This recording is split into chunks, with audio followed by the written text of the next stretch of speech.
राजस्थान में गहलोत और पायलट के बीच में फिर शुरू हुआ टकराव। पायलट का गहलोत पतन जादूगर नहीं है, राजस्थान के सीएम हाथ की सफाई दिखाने वाला जादूगर नहीं कहलाता। अशोक गहलोत खुद को जादूगर कहते हैं, दावा करते हैं कि राजस्थान की जनता पर उनका जादू चलता है और ये जादू लगातार चलता ही चला जा रहा है। इस साल भी ये देखने को मिलेगा और अगले साल भी ये जादू बरकरार रहेगा। गहलोत इस बात का दावा करते हैं कि राजस्थान में रिवाज बदलने वाला है। 5 साल से लगातार जो सत्ता बदलने का रिवाज चला आ रहा है वो इस बार बदलने वाला है। रिवाज की जगह उनका जादू चलेगा। साफ है कि गहलोत ने जादूगरी के साथ ही चुनाव जीतने के बाद मिलने वाले सीएम पद पर भी अपना दावा ठोक दिया। वैसे अभी तक पार्टी अध्यक्ष मल्लिकार्जुन खड़गे से मुलाकात के बाद उन्होंने कहा था कि कांग्रेस पार्टी की परंपरा रही है कि बहुमत मिलने के बाद हाईकमान तय करता है कि किससे सीएम बनाना है। उन्हें भी इस परंपरा के अनुसार सीएम बनाया गया था। हाईकमान जिसके नाम को तय करेगा, विधायक दल की बैठक में उसके नाम पर ही सहमति बनाई जाएगी। इसलिए चुनाव के बाद ही तय हो पाएगा कि कौन सीएम रहेगा। अभी तो हम लोगों ने तय किया है कि पूरी ताकत के साथ चुनाव लड़ना है और जीतकर अपनी सरकार बनानी है। दरअसल इस बात का दावा किया जा रहा था कि मल्लिकार्जुन खड़गे ने गहलोत को नसीहत दी थी कि वो सचिन पायलट के खिलाफ बयानबाजी करने से बचें, क्योंकि इससे लगातार पार्टी को नुकसान होता दिखाई दे रहा है। बीजेपी कांग्रेस को घेरने का कोई भी मौका नहीं छोड़ रही।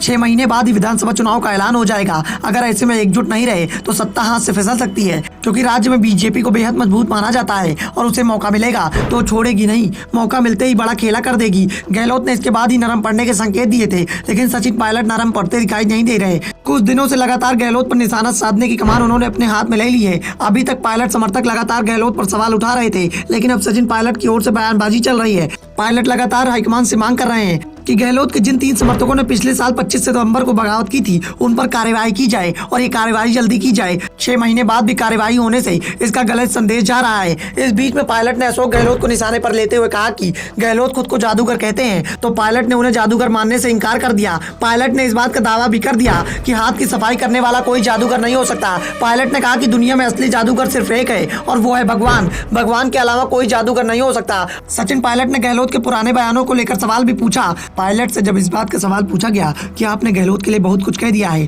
गद्दार तक उन्हें बता दिया है, पार्टी में कोरोना आ गया है, बहुत बड़ा जो आपकी तरफ से इशारा था। जवाब में पायलट ने कहा कि मेरे द्वारा जो कुछ भी कहा गया है सबको पता है, जिसने कहा है वो भी सबको पता है, जो कहा है वो भी सबके सामने है, लेकिन जिन शब्दों का इस्तेमाल मेरे लिए किया गया है मैं वैसे नहीं बोल सकता, क्योंकि मेरे संस्कार इसकी इजाजत नहीं देते। सवाल तो उन लोगों से होना चाहिए जिन्होंने मेरे बारे में इस तरह के शब्दों का इस्तेमाल किया है, उन्हें बताना चाहिए कि उनकी सोच क्या है। पायलट ने साफ कर दिया कि गहलोत के साथ उनका टकराव चल रहा है, वो अभी शांत होने का नाम नहीं लेंगे। जो भी गहलोत ने उनके बारे में कहा है वो उसे भूल नहीं पाए हैं और ना ही वो उसे भूलेंगे। 25 सितंबर 2022 को मुख्यमंत्री आवास पर होने वाली मीटिंग किसके इशारे पर रोकी गई थी? जिन लोगों ने कांग्रेस विधायकों को बगावत के लिए मजबूर किया था उन लोगों को किसका संरक्षण मिला हुआ था?